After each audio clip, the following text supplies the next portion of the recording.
Hello friends, मैं हूं आचार्य सियाराम शास्त्री। ज्ञान गंगा शास्त्री जी चैनल में आपका बहुत बहुत स्वागत है। मित्रों, अभी तक आप हमारे चैनल के माध्यम से ज्योतिष सीखे में बहुत सारे एपिसोड देख चुके हैं और मुझे उम्मीद है कि आपको काफ़ी सारी जानकारियां प्राप्त हो गई होंगी। आज की इस वीडियो में मैं अब थोड़ा सा बड़ा मुहूर्त अर्थात विवाह लगन निकालना मैं बताने जा रहा हूं। मित्रों, जैसे जैसे आपकी क्लास बढ़ती है तो सिलेबस थोड़ा टफ होता जाता है। विवाह लगन निकालने से पहले हमें कुछ तिथियों के बारे में विशेष जानकारी होनी चाहिए। तो सबसे पहले हम आइए जानते हैं कि ये तिथियां क्या हैं और कैसे बनती हैं। मित्रों, तिथियां भी दो प्रकार की हैं। हमारे यहाँ 3 प्रकार के साल होते हैं। एक तो सन ईस्वी, जो आप सब जानते ही हैं। एक साल होता है सूर्य के हिसाब से, जो 365 दिन का होता है, और एक होता है चंद्रमा का हिसाब से, जो 354 दिन का होता है। हाँ, आपको सुनकर थोड़ी हैरानी हो रही होगी कि 354 दिन का भी साल होता है। बिल्कुल होता है। तो जो सूर्य का महीना होता है उसका प्रारंभ होता है संक्रांत से, और इसकी तिथि को हम प्रविष्टा कहते हैं। संक्रांत को पहली प्रविष्टा, उसके बाद 2, 3, 4 इस तरह 30 तक प्रविष्टि, यानी 30 तिथियां लगातार होती हैं सूरज की। चंद्रमास का प्रारंभ होता है पूर्णिमा के बाद। पूर्णिमा को महीना पूरा होता है तो, और उसके बाद तो इस प्रकार से हमारे यहाँ 3 प्रकार के साल होते हैं।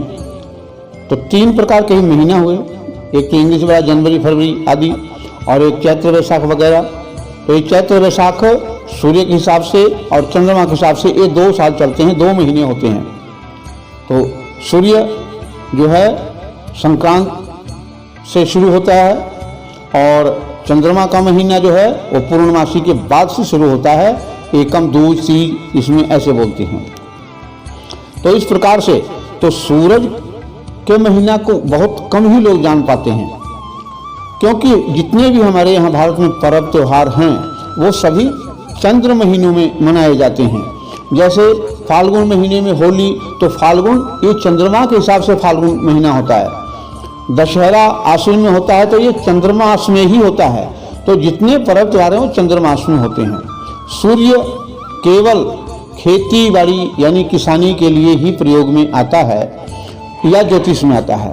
तो आज हम खैर वो देखेंगे कि सूर्य का महीना कैसे चलता है और चंद्रमा का महीना कैसे चलता है।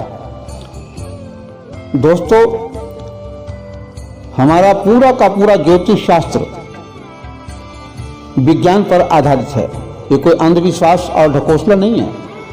तो हम आगे आपको वैज्ञानिक दृष्टिकोण से ही ये समझाएंगे कि इन तिथियों का निर्माण कैसे होता है, रात दिन कैसे होते हैं, और ये मौसम कैसे बदलते हैं। इसके लिए थोड़ा सा हमने कुछ हाथ से डायग्राम बनाए हुए हैं, उस पर आप ध्यान दीजिएगा। मित्रों, ये है सौर मंडल का एक, कहिए, हमने नक्शा बनाया है हाथ से आपको समझाने के लिए। ये बीच में आसमान के अंदर ये सूर्य महाराज हैं, सूर्य हैं। सूर्य के चारों ओर एक एक घेरा जो आप देख रहे हैं, ये जहाँ लिखा है 1, 2, 3, ये एक पृथ्वी का घूमने का रास्ता है। पृथ्वी घूमती है। पृथ्वी का घूमने का जो रास्ता है वो इस तरह से है, इस तरह, पश्चिम से पूरब की ओर, इस तरह से देख रहे हैं। ये पृथ्वी है, ये पृथ्वी है, ये वाली, ये पृथ्वी है, ठीक है। और पृथ्वी के चारों ओर एक चंद्रमा भी घूम रहा है, इस तरह से परिक्रमा कर रहा है। ठीक है, इतना समझ में आ गया। तो ये पृथ्वी लगातार चल रही है। ये जो नंबर दिए गए हैं, ये 1 2 3 जो है, ये राशियां हैं जिस रास्ते से ये पृथ्वी गुजरती है। तो इसमें फ़र्क क्या है? फ़र्क ये है कि हकीकत में ये हमारी जो पृथ्वी है, ये पृथ्वी इस तरह से घूम रही है, ठीक है, इस तरह घूम रही है, और ये अपनी जगह पर भी घूम रही है, इस तरह से ऐसे अपनी जगह पर भी घूम रही है, और घूमते घूमते भी ये चारों ओर घूम रही है। इतना आप समझ लीजिए। तो ये जो घूम रही है धरती, ये, लेकिन हम बोलचाल की भाषा में बोलते हैं कि सूरज पूरब में उदय होकर, ये पूरब है इस तरह से, और पश्चिम में जाके अस्त होता है, परंतु ये ऐसा हमें केवल प्रतीत होता है क्योंकि हम पृथ्वी पर रहते हैं। तो इसलिए हमें अपनी गति दिखाई नहीं देती, हमें ऐसा लगता है हम चल रहे हैं इस प्रकार, लेकिन हमें लगता है कि ये चल रहा है इस प्रकार। हमेशा जो आभास होता है उल्ट होता है। जैसे जब गाड़ी में आप बैठे होते हैं तो आपकी गाड़ी चलती हुई नज़र नहीं आती, आप बल्कि जो सड़क के किनारे जितने पेड़ पौधे हैं वो उल्ट दिशा में, यानी हमारी गाड़ी आगे जा रही है तो वो पेड़ पौधे पीछे की ओर भागते हैं, ये ऐसा प्रतीत होता है, होता नहीं है। तो खैर, फिर भी सभी लोग पढ़े लिखे नहीं हैं, इस प्रतीति को, आभास को ही हम लोग कह देते हैं सूरज की गति। सूरज तो टिका हुआ है, चल रही है हमारी धरती। तो सूरज उस उदय और अस्त नहीं होता, बल्कि ये जो पृथ्वी है, पृथ्वी जो ऐसे घूमते घूमते जो हिस्सा इस सूरज के सामने आता है तो वहाँ दिन हो जाता है, और घूमते घूमते जो हिस्सा पीछे आ जाता है वहाँ रात हो जाता है। तो इस प्रकार से ये हमारी पृथ्वी की गति की वजह से होता है। चलिए खैर, हम इतना लंबा चौड़ा में नहीं पढ़ना चाहते। जब धीरे धीरे आपकी क्लास बढ़ेगी तब हम इन बातों को, हमें यहाँ केवल तिथियाँ समझाना है, तिथि कैसे बनती है। तो इन 12 राशियों से पृथ्वी इस तरह से घूम रही है, और एक राशि से दूसरी राशि तक जाने का नाम महीना है।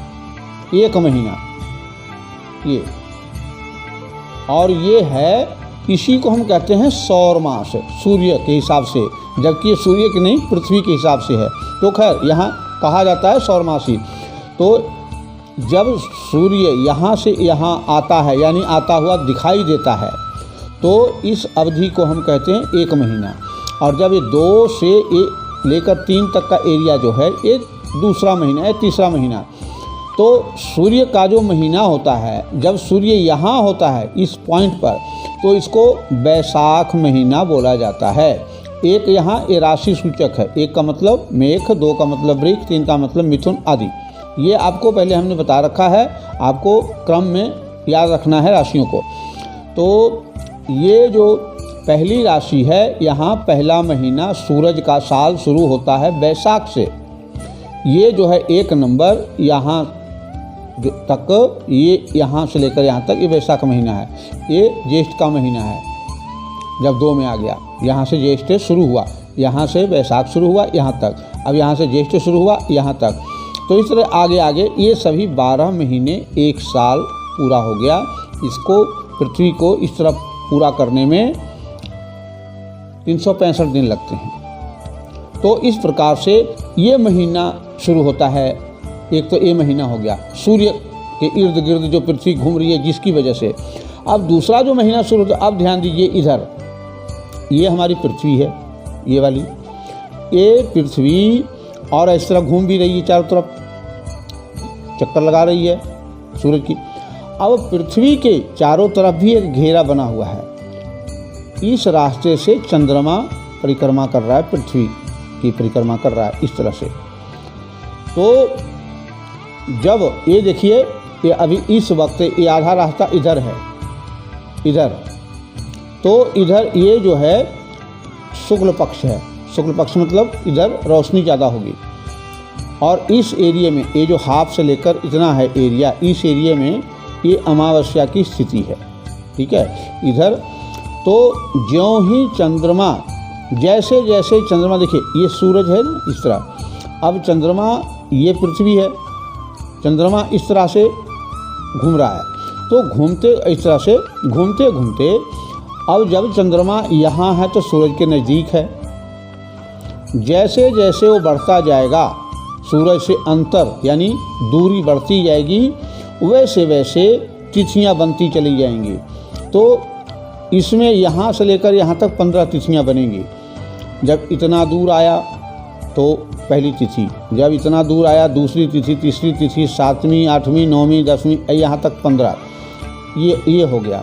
और ये यहाँ पर आकर ये पूर्णमासी हो गया, फुल मून ये रहेगा। अभी देखने में आपको ऐसा लग रहा है कि सूरज के पास है तो यहाँ नहीं, ये जो है अमावस्या की स्थिति है, ये वाली, ठीक है। और जब ग्रहण को भी यहीं पर हम समझ, ग्रहण जब लगता है तो देखिए ये पृथ्वी इस तरह से घूम रही है और चंद्रमा भी घूम रहा है। अब जब ये चंद्रमा घूमते घूमते घूमते घूमते मान लो यहाँ आ गया, यहाँ पर, और ये पृथ्वी है, तो ये सूरज, चंद्रमा और पृथ्वी तीनों एक लाइन में हो गए। अब एक लाइन में हो गया, यहाँ चंद्रमा आके बैठ गया, तो ये सूरज की रोशनी है धरती पर जाने में, ये चंद्रमा रुकावट पैदा कर दी। तो चंद्रमा बीच में है, इसलिए सूर्य ग्रहण यहाँ पर लगेगा। हमेशा जो है अमावस्या को ही सूर्य ग्रहण लगता है।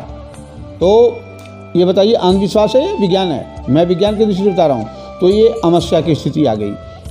अब जब भी चंद्रमा को ग्रहण लगेगा तो अच्छा, ये तीनों एक लाइन में यहाँ भी हो सकते हैं, और घूमते घूमते जब यहाँ आए तब भी एक लाइन में ही हैं तीनों, सूरज, पृथ्वी और चंद्रमा।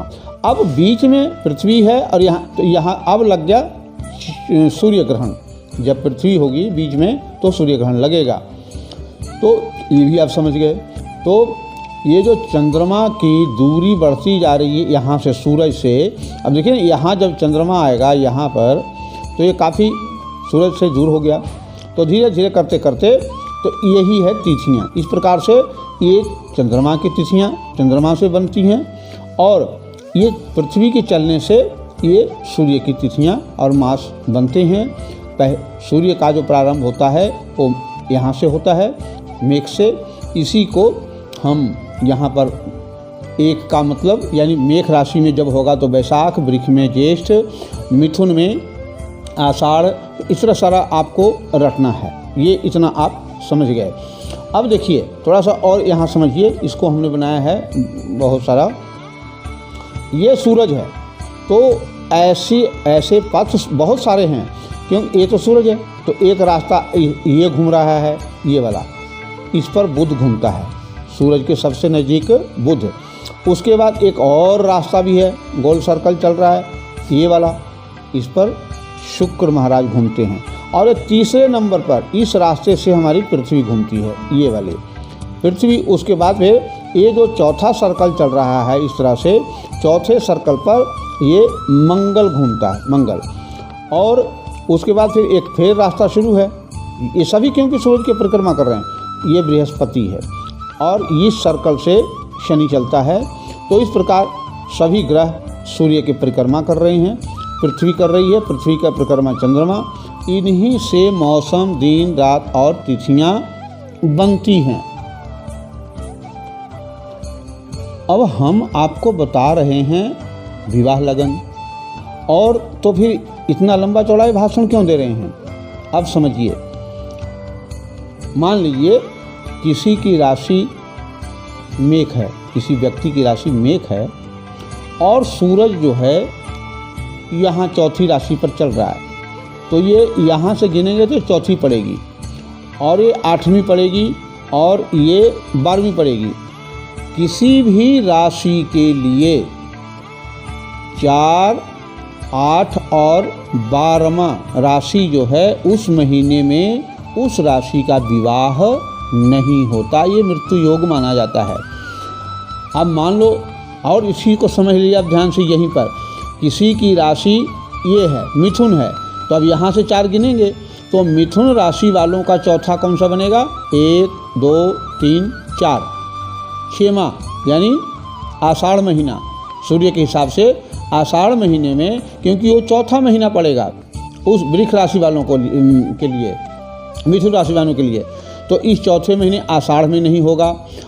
4, 5, 6, 7, 8, अब ये मकर है महीना, है माघ का महीना है, माघ में भी उसका विवाह नहीं होगा। और ये 12 इधर आएगा, लिखिए ये है कौन सा, ये है 8, 9, 10, फिर आइए 11 और 12, यानी जेठ महीने में भी उसका विवाह नहीं होगा। अब मान लीजिए किसी की राशि जो है वो कर्क राशि है, तो कर्क राशि वालों से यहाँ से गिनेंगे अब 1, 2, 3, 4, ये सतवीं जो राशि है यानी 7वां महीना है कार्तिक का, इसमें इस राशि वालों का विवाह नहीं होगा। तो कहने का मतलब अब है कि जब सूर्य जो है चौथी राशि पर, 8वीं राशि और 12वीं राशि, उस राशि से गिनने पर तो इन महीनों में उसका विवाह नहीं होगा, वर्जित होगा। तो हमारा समझाना यही था कि हम विवाह मुहूर्त में अब इसको देखेंगे। तो अब चलते हैं हम पंचांग के ऊपर विवाह मुहूर्त के लिए। तो अब हम आ गए सीधे विवाह लगन के ऊपर। सबसे आसान तरीका, बहुत आसान है, जब लड़का लड़की का नाम के अक्षर से आपको पता लग गया, लड़की की राशि ये है, लड़के की राशि ये है, कन्या की राशि ये है, और मिलान से आपने देख भी लिया है कि मिलान दोनों का ठीक है, तो अब विवाह तय करना है। तो सबसे पहले तो आप जजमान से पूछेंगे कि आप कब तक विवाह करना चाहते हो। तो खैर एक मोटे तौर पर पहले आप मान लीजिए लड़के की राशि मेष है, तो मेष के लिए बना बनाया बता रहा है कि अप्रैल में 15, 16, 17, 26, 27, मई में, अगस्त में, ये सभी तारीखें दी हुई हैं। ये विवाह का जो विवाह की तारीख है, इनमें से कोई भी तारीख आप कॉपी में नोट कर लीजिए, उस महीने जिस महीने में विवाह रखना चाहता है। इसी तरह अगर वृक्ष राशि है तो ये चार्ट देखिए, मिथुन है तो ये देखिए। इसलिए जो राशि है उसको देख लीजिए, वो पूरे साल का ये विवाह निकाल के दिया हुआ है। और उसी प्रकार लड़की का यहाँ से देखा जाता है, और लड़का लड़की दोनों के हिसाब से विवाह तय किया जाता है। तो ये देख रहे हैं, अगर लड़की की राशि मेष है तो उसके लिए ये तारीखें हैं, सभी ये वाली तारीख हैं, बड़े आसान है, यहाँ से आप देख लीजिए। और देखने के बाद जिस महीने में आप विवाह फिक्स करने जा रहे हैं तो उस महीने के तारीखों को कॉपी में कुछ नोट कर लें पहले। जैसे मान लो कि आप अगस्त में विवाह करना चाहें तो अगस्त में है 20, 21, 22, 23, 24, 30 और 31, ये कॉपी में नोट कर लीजिए कहीं भी, क्योंकि इन पर थोड़ा सा अभी शोध करना है, क्योंकि इसमें कुछ दिन के लगन होंगे, कुछ रात के लगन होंगे, कुछ बिल्कुल शाम के होंगे जो नहीं ठीक बैठेगा। तो इनको हमको शोधना है। शोधने के लिए अब हम चलते हैं थोड़ा सा पंचांग के दूसरे पृष्ठों पर। ये है जी विवाह लगन का मुहूर्त। तो जो आपने तारीख मान लो 1 मई को आपने लगन है, 1 मई को आपने नोट किया था, तो 1 मई के सामने थोड़ा सा यहाँ देखिए, ये क्या लिखा है, 1 मई को रात का लगन है। ये जिनको भी विवाह होता है तो ये रात लगन है कुंभ, और कुंभ कहाँ कब तक है ये आपको लगन सारणी से देखना हम पहले बता चुके हैं। उसके बाद मीन लगन भी है, ठीक है, और उस पर थोड़ा सा ये व्याख्या की गई है कि षष्ठ चंद्रमा परिहार है, 6वां चंद्रमा का यहाँ दोष नहीं है। तो इस प्रकार से ये दिन का लगन है। अगर इस तारीख को आपने निकाला था 2 मई को, तो अब 2 मई कंडम करना पड़ेगा, क्योंकि 2 मई को रात को नहीं दिन को विवाह है। तो इस प्रकार से उन तिथियों को अब यहाँ से सेलेक्ट करके और तब जो है आप फाइनल करें। ये सभी जो हैं इसमें विवाह में कुछ जो दोष हैं, अवगुण हैं, वो यहाँ पर लिखा हुआ है कि उस दिन कोई दान पुण्य निकल रहा है तो करना पड़ेगा, और नहीं है तो ठीक है, बिल्कुल जो कुछ भी है उसका बेरवा सब दिया हुआ है। ये कह रहा है दिन का लगन है, वह भी 4:39 बाद है। तो इस प्रकार से है, ये लिखा हुआ है चंद्रमा केतु का दान, ये गोधूली शाम का लगन है, ये दिन का लगन 6 है। तो इस प्रकार से ये आप इस पेज से पूरी तरह से आप देख करके और तब विवाह फाइनल कर सकते हैं। और कितने बजे का है ये जो लगन है दिया हुआ, ये लगन सारणी से आपको देख लेना पड़ेगा। और सबसे पहले तो आपको क्रम याद रखना है कि 6 नंबर राशि कौन सी है। ये 6 नंबर राशि लगन का मतलब ये कन्या लगन है, 6 नंबर कन्या है। तो वहाँ चार्ट से आप देख लीजिए कि 6 जो कन्या लगन है कितने बजे से कितने बजे तक है। तो मित्रों, इस प्रकार मैंने इस वीडियो के माध्यम से आज आपको एक बहुत ही सुंदर शुद्ध विवाह लगन निकालना सिखाया है। इसके बावजूद भी अगर आपको कुछ समझ में ना आए तो आप कमेंट बॉक्स में लिखकर हमें पूछ सकते हैं। मुझे उम्मीद है कि यह वीडियो आपको बेहद पसंद आएगी, इससे काफ़ी आपको लाभ भी होगा। इसलिए इस वीडियो को अधिक से अधिक अपने दोस्तों, मित्रों, रिश्तेदारों में शेयर करें और चैनल को सब्सक्राइब ज़रूर करें। हम बहुत अच्छी वीडियो आपके लिए लाते रहते हैं और वीडियो को लाइक, शेयर, कमेंट ज़रूर करें। इससे अगली वीडियो जो है हमारी और भी विविध प्रकार के जो मुहूर्त हैं, जैसे यात्रा है हमको करना है तो किस दिशा में कब करना चाहिए, कब नहीं करना चाहिए और क्या क्या विचार होता है, ये हम अपनी अगली वीडियो में बनाएंगे। तब तक के लिए धन्यवाद। जय श्री राम। मित्रों, इन तस्वीरों के माध्यम से आप अच्छी तरह समझ सकते हैं कि किस प्रकार पृथ्वी सूरज के चारों ओर घूम रही है और किस प्रकार चंद्रमा पृथ्वी के चारों ओर घूम रहा है और किस प्रकार से तिथियों का निर्माण हो रहा है, महीनों का निर्माण हो रहा है और किस प्रकार से मौसम बदल रहे हैं।